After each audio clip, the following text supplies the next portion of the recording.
২১শে August grenade হামলা মামলায় খালাস পাওয়ার পর বিএনপির ভারপ্রাপ্ত চেয়ারম্যান তারেক রহমান কবে দেশে ফিরছেন তা নিয়েই দলের সর্বস্তরে চলছে নানা জল্পনা কল্পনা।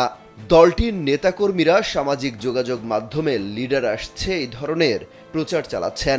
দলটির শীর্ষ নেতারাও বলছেন তারেক রহমান শিগগিরই দেশে ফিরবেন। তবে তিনি ঠিক কবে ফিরবেন সেই ব্যাপারে দলের পক্ষ থেকে এখনও নিশ্চিত করে কোনো তথ্য জানানো হয়নি। বিএনপির দায়িত্বশীল নেতারা বলছেন সব মামলা নিষ্পত্তির পরই তারেক রহমান দেশে ফিরবেন। দল তাকে পুরোপুরি মামলামুক্ত করেই দেশে নিয়ে আসতে চায়। তারেক রহমানের বিরুদ্ধে যে ৫টি মামলার সাজা হয় তার মধ্যে একটিতে তিনি খালাস পেয়েছেন।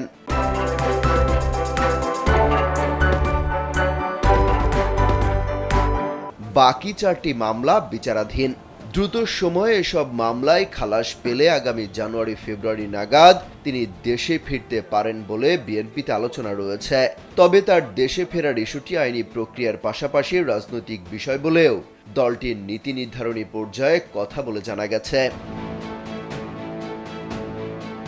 বিএনপির ভারপ্রাপ্ত চেয়ারম্যান তারেক রহমান খুব তাড়াতাড়ি দেশে ফিরবেন বলে আশাবাদ ব্যক্ত করেছেন দলটির স্থায়ী কমিটির সদস্য মির্জা আব্বাস।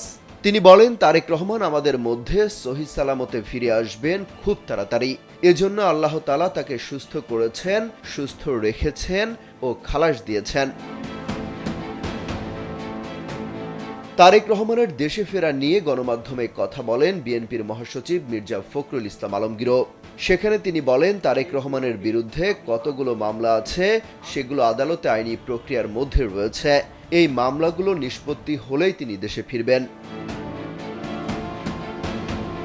তারেক রহমানের বিরুদ্ধে রাষ্ট্রদ্রোহ, মানহানি, নাশকতা, গ্রেনেড হামলা ও দুর্নীতির অভিযোগে ঢাকা সহ দেশব্যাপী ৮০ থেকে ৮২টির মতো মামলা দায়ের করা হয়। 111-এর সেনা সমর্থিত তত্ত্বাবধায়ক সরকার এবং পরবর্তী সময়ে আওয়ামী লীগ ক্ষমতায় আসার পর এসব মামলা হয়েছে। তারেক রহমানের আইনজীবী ব্যারিস্টার কায়সার কামাল কালবেলাকে জানান, গত ৫ আগস্টের পর থেকে এখন পর্যন্ত তারেক রহমান মোট ৩৯টি মামলা বাতিল, খারিজ কিংবা খালাস পেয়েছেন। এর মধ্যে একটি মামলায় তিনি খালাস পেয়েছেন। বাকি ৩৮টির মধ্যে কোনো মামলা বাতিল হয়েছে, আবার কোনোটি খারিজ হয়েছে। অমিত হাসান রবিন, কালবেলা।